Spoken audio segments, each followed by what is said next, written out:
कर्म क्या है और अकर्म क्या है, इस प्रकार इस विषय में विद्वान भी मोहित हो जाते हैं। अतः वह कर्म तत्व मैं तुझे भली भांति कहूंगा, जिसको जानकर तू अशुभ संसार के बंधन से मुक्त हो जाएगा।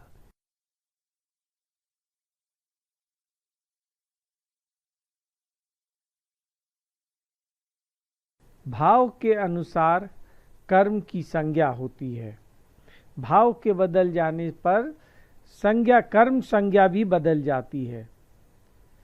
सात्विक मनुष्य का यदि भाव तामसी है तो उस समय वो जो कर्म करेगा वो भी तामसी हो जाएगा। कोई देवी देवताओं की उपासना इसलिए करता है कि परिवार में सुख शांति बहाल हो जाए, समृद्धि आ जाए, तो ये उपासना राजस होगी।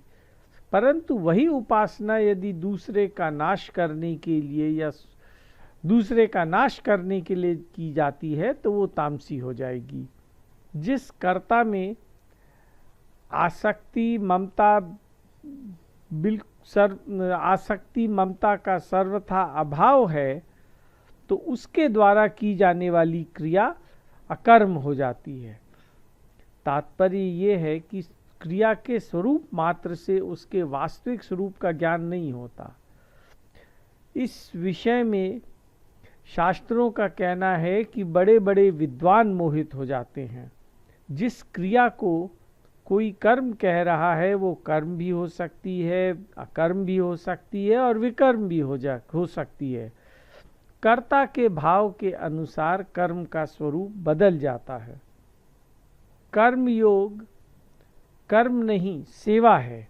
इस कर्म योग में सेवा और त्याग की ही मुख्यता है। सेवा और त्याग में विवेक की प्रधानता है। कर्मों का तत्व भी जानना चाहिए और अकर्म का तत्व भी जानना चाहिए तथा विकर्म का तत्व भी जानना चाहिए, क्योंकि कर्मों की गति अति गहन है, अर्थात समझने में बड़ी कठिन है।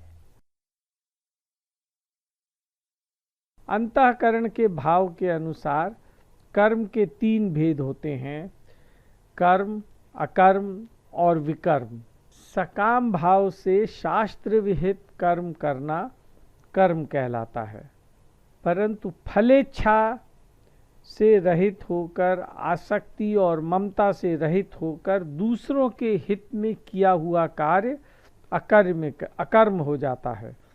जो शास्त्र निषिद्ध कार्य है अथवा शास्त्र विहित कार्य भी जब दूसरों को दुख देने के लिए अथवा उनका अहित करने के लिए जब किया जाता है तो वो विकर्म हो जाता है। विकर्म में कामना ही हेतु है। जो मनुष्य कर्म में अकर्म देखता है और अकर्म में कर्म देखता है वह मनुष्य में बुद्धिमान है, वह योगी है और संपूर्ण कर्मों को करने वाला कृतकृत्य है। कर्म में अकर्म और अकर्म में कर्म देखने का तात्पर्य है कि कर्म करते हुए अथवा ना करते हुए हम उनमें निर्लिप्त रहें, अपने लिए उनमें कुछ भी ना चाहना। अमुक कर्म मैंने किया है इसलिए इसका फल मुझे मिलना चाहिए, इस भाव से किया हुआ कार्य मनुष्य को बांधता है। जीव का जन्म पिछले कर्मों के अनुसार होता है, पिछले कर्मों के अनुबंध से होता है। जिस परिवार में वो जन्म लेता है उस परिवार के लोगों से उसका पुराना हिसाब किताब बाकी रहता है। किसी का ऋण चुकाना होता है तो किसी से ऋण वसूल करना रहता है।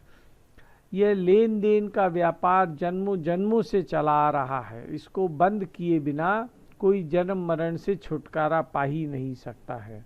इसको बंद करने का उपाय क्या है? जैसे ये इसी प्रकार है, जैसे किसी को दुकान उठाना है तो उसे 2 काम करने होंगे। जिसका देना है उसको दे दे, जिससे लेना है उससे या तो ले ले अथवा छोड़ दे।